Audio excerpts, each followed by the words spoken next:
Hi and welcome back to my channel. I'm V, and in today's video I'm going to show you how to take craft foam and turn it into something that looks like aged paper or vellum. Want to see how this is done? Stay tuned and let's check it out.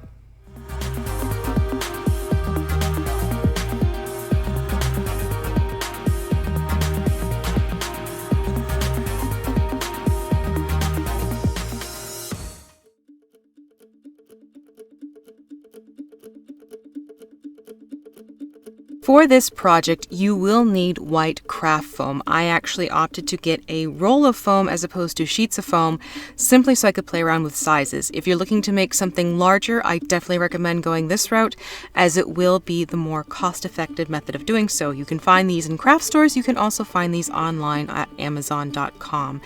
Now let's get going with the whole process of getting the look that we want for this. Also, my craft space is so small, I did need to move some things upstairs, which meant that some of my camera rigging wasn't able to be used because of certain angles and where I was doing the work. So yeah, heads up, there's going to be some hand cam motions up ahead. First up, get some tin foil and gently crumple it. You don't want this to be super tight crumpled aluminum foil as you have seen in previous videos where I've textured craft foam. In this case, keep it loose and more open. Now you're going to move on to actually applying heat and getting the texture put into the foam. For the love of all that is good, please be sure that you are using a cheap iron and not your good iron that you use for ironing clothes, because it can leave some streaky marks if you forget to clean the iron. What you're going to do is, on a medium setting, no steam, you're going to take the iron and press it on top of the tin foil that is placed on top of the craft foam. I tend to hold it down for about 6 to 10 seconds. You will want to test this out first to try out the heat on your iron, because it will vary based on your iron. Once you get a feel for how long it takes to get the impressions put into the foam, just make sure you're rotating the iron around so that the pattern isn't obvious and that you get a nice, very textured, as you can see here on the craft foam now.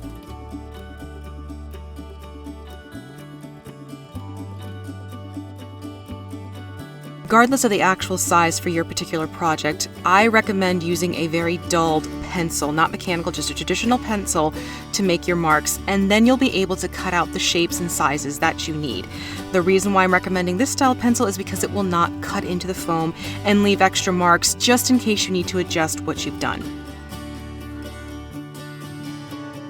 To age the foam, I use these two products, the blending gel from Folk Art as well as the Nutmeg antiquing medium. Mixed equal parts with an equal part of distilled water. Mix it up so it almost looks like watery chocolate syrup. You're then going to take a nice soft wide brush and you're going to start brushing this on the top of the foam.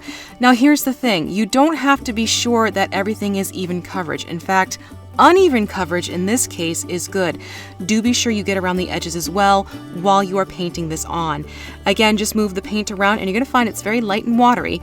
Move it around and you're going to see the texture that has been brought out from using the tin foil and the iron, and then you're also going to be highlighting the lower areas as a result.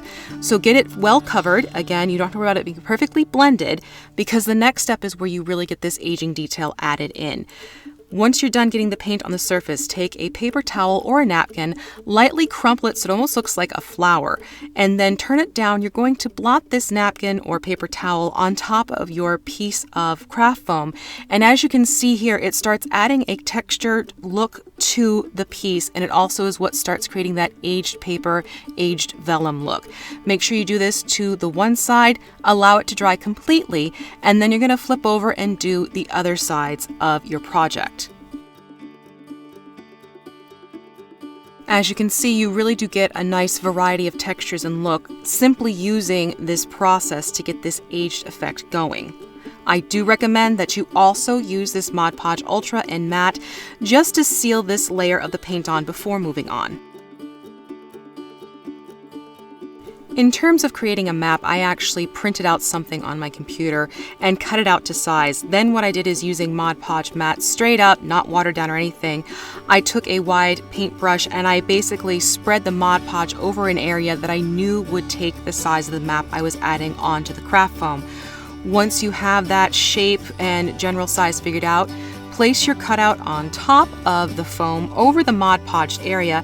Start from center out on both sides. Just take your hands to smooth the paper from the center out to the very edges. Slowly work it around. Make sure you're getting all those spots. You may even have to go around and clean up the areas very quickly with a fingertip, but that's how I applied the maps to this craft foam. Now, if you want to do something like a letter, a Sharpie with a chiseled tip is probably going to be your best friend in this method. However, you can also use a paintbrush and paint if you want to go that way. In this case, I just wanted to add a title above my map, so I used my Sharpie marker for this. And again, you may want to think about what you're going to write ahead of time. You could also feasibly print out lettering as well and put it on top if you wanted to. I just wanted you to see the technique and approach that I took for this part of the process. Again, the Sharpie is what sort of took for me. It sat nicely, it did not bleed, and it gave me the end result that I wanted using some rough calligraphy. The last step I am going to recommend before you can call this project done is make sure that anything that you have printed out and applied to the foam, you give a layer of the matte Mod Podge onto the top of that area as well. This is going to ensure that the paper won't nick and scratch and the ink won't wear off if you're worried about this being handled a lot and that sort of thing. You can also make sure that you go over the paint if you decided to use paint on these pieces of foam instead. But that last little bit of Mod Podge is going to be a nice little safety net for you. You can either do straight up Mod Podge from the can, or you can also use the Mod Podge Ultra. And here you have your final look. I thought this would be a fun project to share with you all because I know a lot of people like to get that aged paper or that vellum look going. However, trying to age paper can sometimes be a headache, and it can also make the paper more delicate. This is a far more durable approach, especially for those who are traveling DMs, or again, if you know this is an item that's going to get passed around your players back and forth and you want to make sure it stays intact. So I hope you like what you have to see here. If you have any questions, please feel free to comment down below. If you'd like to as well, feel free to subscribe, and you can give this a like button too.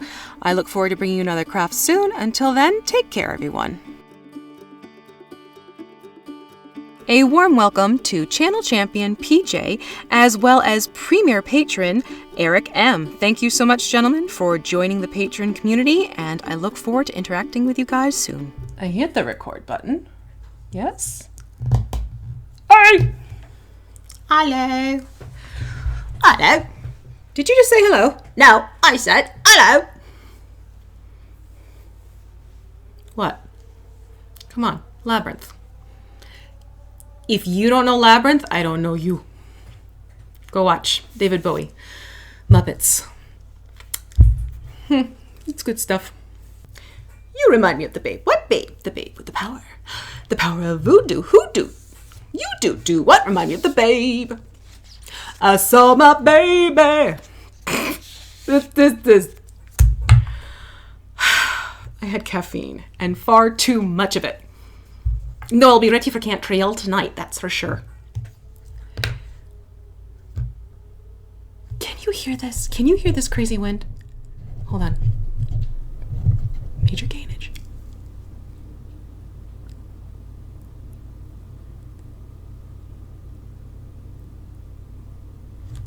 And now that I want it to...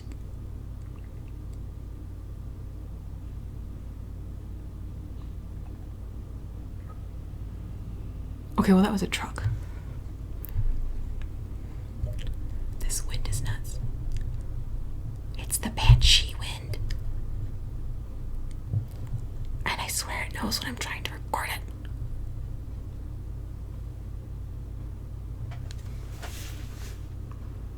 We're gonna sit here and wait, damn it. Bye bye.